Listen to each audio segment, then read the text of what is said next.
Hi, first of all, congratulations on your upcoming wedding. I'm so excited. Let's talk about it. Hi, my name is Alegna. I am a wedding planner living in the DMV area. I've booked, planned, coordinated dozens of weddings and cried at every single one of them. And I would love to talk to you about your wedding. Sorry, I get really excited, but I think that's a good thing. I just also feel like it could interrupt your casual viewing experience. Okay, anyway, so this is the first video I'm making in this series, and I wanted to talk about choosing your date. Also, yes, I am in a hotel room. That's why everything is tan. I'm sorry everything's tan. I didn't do that.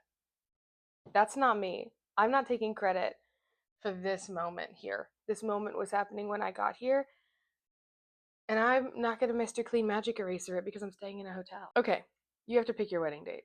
It's really daunting. There's a lot of dates on the calendar. I think a lot of people enter into this conversation with a date in mind. Like, it might just so happen that your upcoming dating anniversary is on a Saturday and is far enough out from your engagement that it's feasible to get married on your dating anniversary.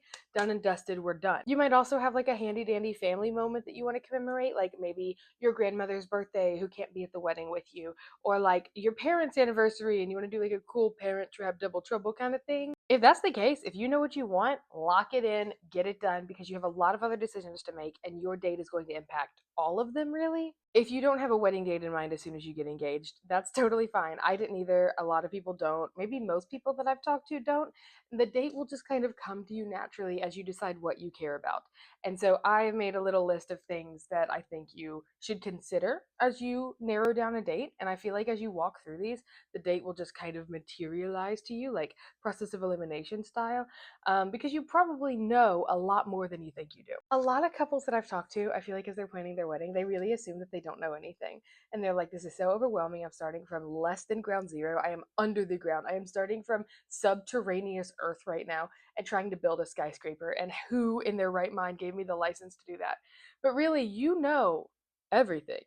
You know everything about you and your partner and your relationship and what you like. You just need to answer a bunch of wedding related questions, like give it a wedding flavor.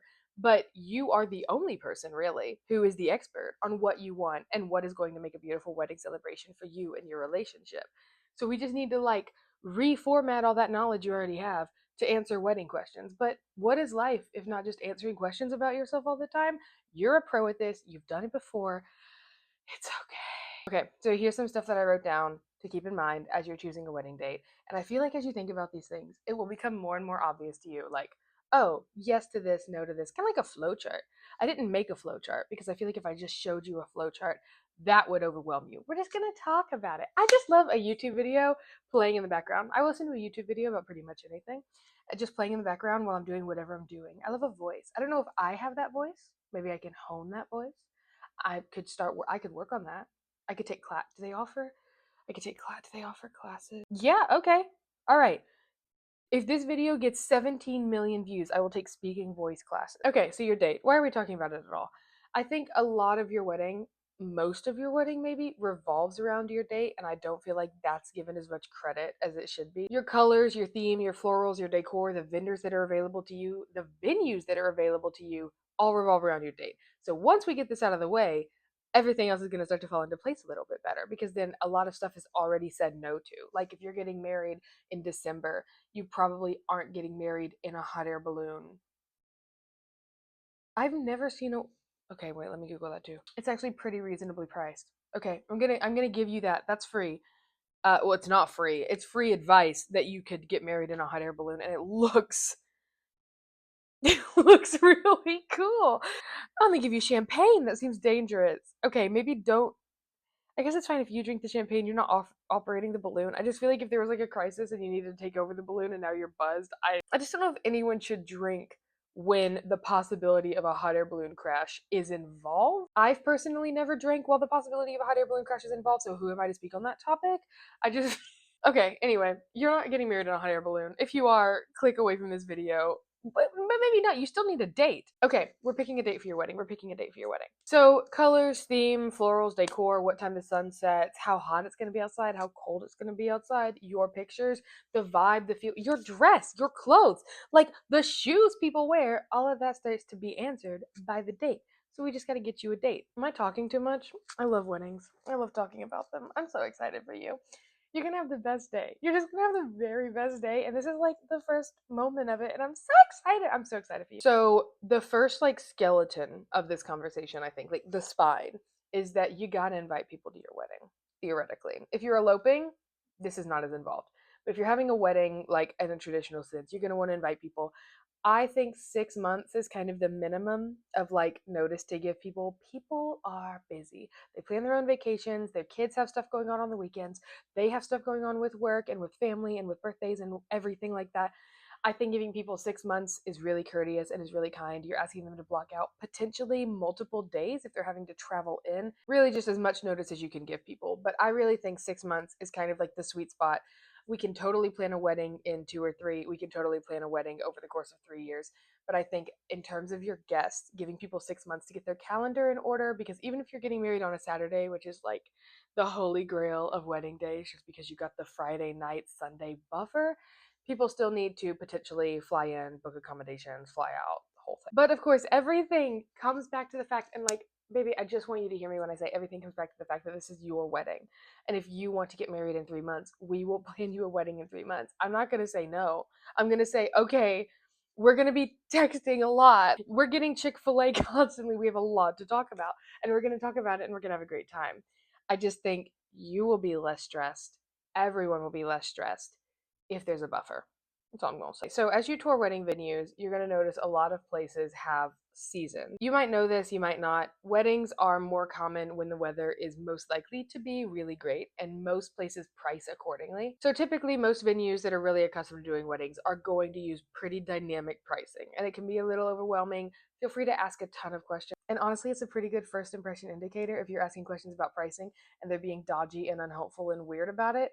Maybe don't book with them. You guys have to do a lot of conversation and planning, and if they're already not ready to help you like pick the date, maybe you don't need that. So, dynamic pricing. Everybody wants a Saturday wedding in like April, May, September, October, November. That's the cheese. That's the moment. It's probably like 70 degrees outside. It might or might not be raining, but it's probably not going to be cold and you're probably not going to pass out from heat. I've had that happen multiple times. So if you're a person, can I just get first video? Can I just share a moment with you? If you think you might pass out from being warm, please do not book your wedding when it is known to be warm. I have found brides on the floor. I have found them on the floor. I don't want to find you on the floor. I want to find you on the dance floor having the time of your life. Please know yourself. Know your needs. Drink water. Okay, so as you're looking at dynamic pricing, you need to get to know your budget. You need to know what you're comfortable spending. Everything that you do is going to be a balancing act of like, if we spend a little bit more money to get a Saturday in May, we can't spend as much money on catering, things like that. So those are important conversations to have with your partner to get ready for this selection process. Venue should be really forthcoming with pricing and availability. If they're not, that's a red flag. I'm so sorry. I don't want to harsh your mellow. It just is. I would get as much information from as many people as you can. I know they're going to tell you, like, you shouldn't book a bunch of tours and, like, they're going to pressure you to sign on when you tour. That's just their job. Your job is to pick a good wedding venue for you. You do your job. Don't worry about theirs. So if you want more of the like oranges and reds and like the warmer tones, obviously you might lean more toward the fall. If you want more of that like baby blue and pinks and pastels, you might lean more towards the spring. That's typical, but do whatever you want. You can get married in April and have like a brown and red wedding, and you're not going to go to jail. I know sometimes people make it sound like you will, and you seriously won't. But the time of year will determine like how your guests dress and like how comfortable you are in those different colors and like how they play off of the foliage. I know majoritively photos are taken outside, so it is important to keep that foliage in mind. You can also ask your venue what these trees are going to look like in that time of year, and they should know. And if they don't, you can Google it. You can Google anything you want, and nobody's going to stop you. And if they do, call me. Another thing to keep in mind as you tour venues and check on availability is I would prepare a calendar of your important dates and things coming up in your life. You want to make sure that you avoid birthdays of immediate family members, any vacations that have been planned that you know of, like even in like your bridal party circle. Just kind of the things that really stand out. If you want to float dates by your family and people that might be in your party, I'm never going to say that's a bad idea. I know it can get like really overwhelming to involve a lot of people, but choosing a date where people that you definitely want there are not available is a lot more stressful than spending a couple weeks sending out text messages and like fielding confirmations from people. Doing the work on the front end instead of having to like clean up a mess on the back end is always what I recommend. Okay, so we need to consider budget. We need to consider the time of year that you're even interested in. Like, do you have a feeling? Do you have a vibe? We're going to consider the clothing. Like, do you want a long sleeve dress? Does he want to wear a light color or a dark color? Does your bridal party like have an opinion on what they're wearing? Do you have an opinion on what they're wearing? I know fabrics can do a lot. I know shoes can do a lot. Like, if you really want the girls to be out there in a spaghetti strap satin dress and strappy heels, that's probably not a November wedding. Another thing to think about is your decor. A lot of people might not have a vision for their wedding date in mind, but they probably have a vision for the wedding decor. Like, think about your table. Think about your tablescape and how you'd like that to look. It probably includes flowers or some other kind of color, some centerpiece. Some things go all year round, like a gold, a silver, burlap, anything like that, but some things are more seasonal. Pinterest is lovely. Getting inspiration from online is lovely. I don't want you to be overwhelmed, but I will say it can be helpful to Google like August weddings and just see what people are doing. You know, April weddings, see what the like norm is and see if that stirs anything up in you. It can be a fun date night. Sit down with your partner, look at stuff on the internet, have a glass of wine, make it fun, make it casual. I want to talk about the Friday, Sunday, Saturday discrepancy. Everybody wants a Saturday. I understand. I wanted a Saturday. You have people that get off work on Friday, they can come Saturday morning, they can drive in if it's close enough, even if it's like 8 hours away, they can probably still make it. And then you have all day Sunday to rest and recuperate or travel home, catch a flight, whatever it is. You could do brunch on Sunday. It's really wonderful, but it is expensive. And I'm here to tell you a Sunday wedding is lovely. A Friday night wedding is lovely. You do need to know your demographic a little bit better. So, if you're going to get married on a Friday night, you would want the majority of your people to be pretty local. Anybody that you really want to be there, either be local or you're having like intensive personal conversations, making sure they can be there because that can be a little prohibitive with work. They just need to ask off. I'm sure it can be done. If you're marrying a family of brain surgeons, that's a different, we'll talk about. You call. I don't think there's anything wrong with a Friday or a Sunday wedding. And in fact, I think they can add a little razzmatazz. A Friday night wedding, you've been working all week. This is the first thing you're doing, like when you get out of the office, is getting all dressed up and going to this party and this celebration of two people you love very much, who love each other very much. It can be a blast, okay? A Sunday wedding, you could do a brunch moment, or you could still have it in the afternoon, like at golden hour. That's how people are capping their weekend after like a really restful Saturday. It can be lovely. I don't want you to feel limited by not being able to afford a Saturday, not having availability for Saturdays in venues because they do tend to book out years in advance sometimes, especially those fall and spring Saturdays. They can be gone. And I don't want you to be gutted. I think Friday and Sunday weddings are beautiful and lovely.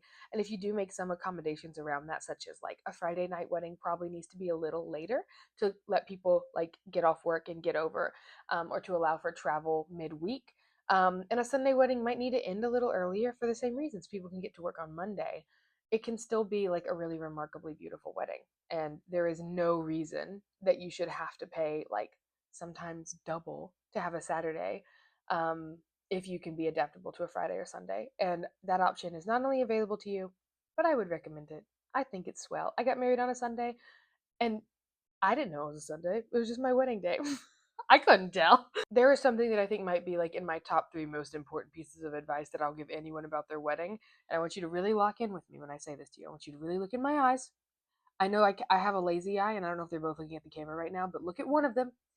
And I want to tell you to Google, please Google what time the sun sets on your proposed wedding date and use that in your criteria as you're deciding, because daylight savings will hit and you will be a victim. And I have had wedding ceremonies happen in the pitch black outside, and it was cute and quirky and a fun memory. But if it's not what you want and it happens, it can be a little bit of a bummer for a second that we have to like all say, oh, well, we're married and that's okay. And that's true. It just could have been avoided if we Google what time the sun sets, because you can Google it. You can Google like what time does the sun set in Arlington, Virginia on January 4th, and it'll tell you, and then you know, and then I know, and then we all know. I just feel like it could have been avoided, and I just feel really bad that it wasn't. Your wedding date also determines two really important parties, your anniversary and your honeymoon. So those are great. Most people go to their honeymoon right after the wedding. I know that's not always the case. Work schedules, things can get in the way. But that's typical. Just want to advise to keep that in mind as you're planning both events at the same time. Also, this will be your anniversary forever. So don't pick a date that you hate. That's like maybe a crazy thing to say, but I've had it happen where like people don't think about that. They think it's like, oh, whatever, we'll just get married on this day. And then like in the midst of planning, they're like, oh, I just realized that that means our anniversary is going to be on your dad's birthday forever. And that's true. And that happens.